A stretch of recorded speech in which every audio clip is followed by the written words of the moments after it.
Zixathara adjusted her biomimetic disguise one final time, watching her reflection shift from her natural crystalline blue skin to the pale pink flesh tone of the humans. The transition always felt strange, like wearing clothes made of static. Electricity, but it was necessary. Her mission required absolute discretion. She had been observing Subject 7429, Marcus Chen, for 3 rotations now. The human worked as a xenobiologist at the Kepler Research Station, completely unaware that his theoretical expertise in cross-species genetics had made him the perfect candidate for the Zephyrian Restoration Project. What he also didn't know was that his genetic material had already been harvested during what he believed was a routine medical examination 6 months ago. The irony wasn't lost on her. While Marcus spent his days studying alien life forms through microscopes and computer simulations, real aliens had been studying him. And now, in the biochambers deep beneath the lunar surface, 5 hybrid embryos were developing, each one carrying half of his DNA and half of hers. "Another coffee, Dr. Chen?" Zixathara asked, approaching his table in the station's observation lounge. She had taken the identity of Elena Vasquez, a new systems analyst, to get close to him. Marcus looked up from his data pad, offering that peculiar human expression they called a smile. "Thanks, Elena. You're a lifesaver." If only he knew how literally true that statement was. The Zephyrian homeworld was dying, their sun entering its final phase, their reproductive systems failing after centuries of genetic stagnation.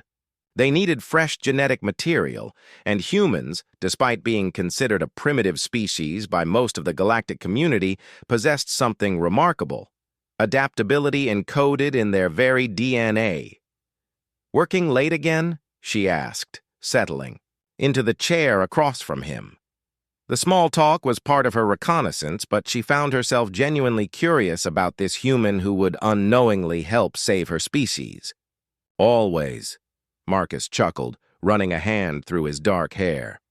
"I'm trying to crack this theoretical problem about genetic compatibility between silicon-based and carbon-based life forms. Most of the scientific community thinks it's impossible, but I have this theory." Zixathara's pulse quickened. If he only knew that his theoretical problem was being solved in real time in the lunar laboratories. The hybrid embryos were developing beautifully, the first successful cross-species fertilization in galactic history. Her people's silicon-based cellular structure was merging seamlessly with his carbon-based genetics, creating something entirely new. "Tell me about it," she said, leaning forward with genuine interest. Marcus's eyes lit up with the passion she had observed in him countless times. "Well, the key is finding a species with compatible neural pathways. Not just biological compatibility, but intellectual and emotional resonance. The offspring would need to inherit the best traits from both species, the logical processing power of silicon-based life forms and the creative adaptability of carbon-based ones." He was describing their children without knowing it. Zixathara felt a strange emotion ripple through her consciousness, something the humans would call pride, mixed with an inexplicable warmth she couldn't categorize. "That sounds incredible," she managed.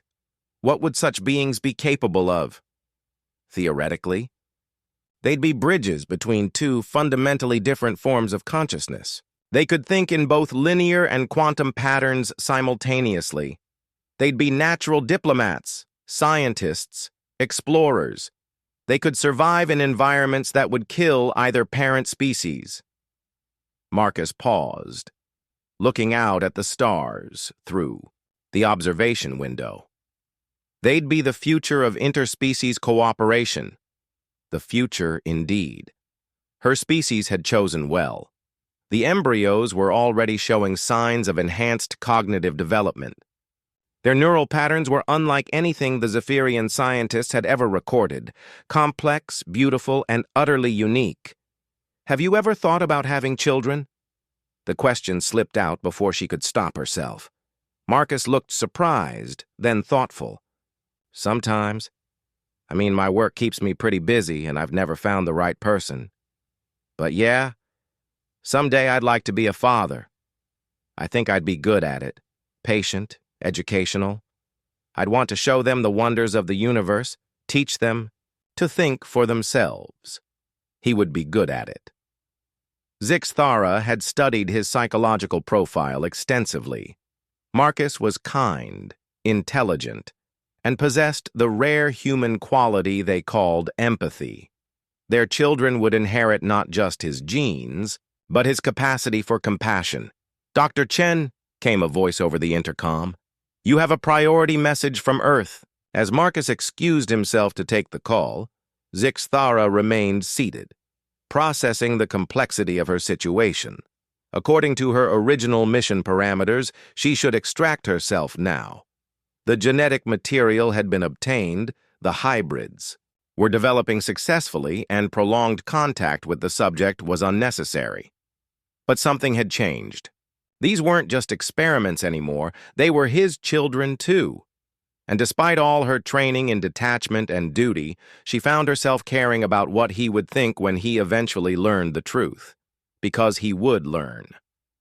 The children would grow up asking questions about their father, and Zixthara had already decided she wouldn't lie to them. They deserved to know about the remarkable human who had given them life, even if he had never chosen to do so. When Marcus returned, his expression was troubled.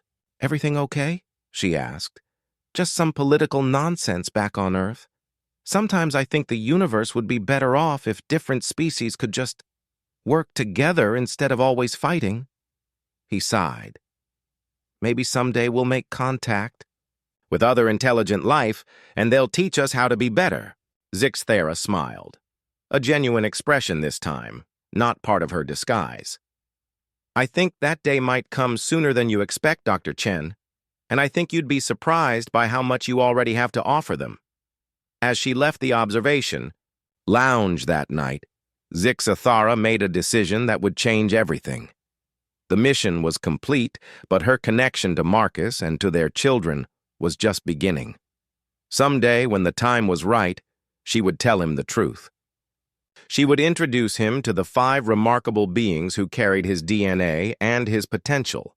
He didn't know it yet, but Marcus Chen was already the father of the future, and Zixthara intended to make sure he got the chance to embrace that destiny.